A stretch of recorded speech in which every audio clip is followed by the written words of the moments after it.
जय जगन्नाथ सांग मैंने मुराम आपण मानकु वेलकम करछि आ गोटे न्यू ब्लॉग को।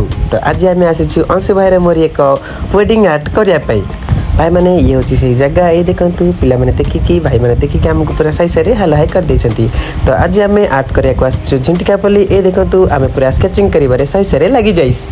भाई मैंने ये देखूँ आम बनाऊँ ढोलमरी आ वेडिंग लिखा को एक स्पेस। तापर ये देखूँ जगन्नाथ स्केच हो जाए आम मेसीन रे कंप्रेसर स्प्रे माध्यम कलर फिल करवा आरंभ करदेलु। Finally spray look ready.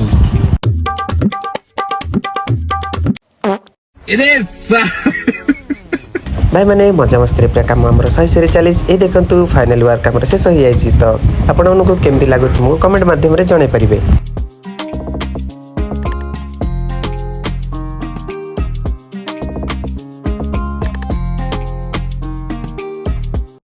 आई माने आज आमे मीटिंग करिया केमती लागुची हमरा कमेंट माध्यम रे जणातु।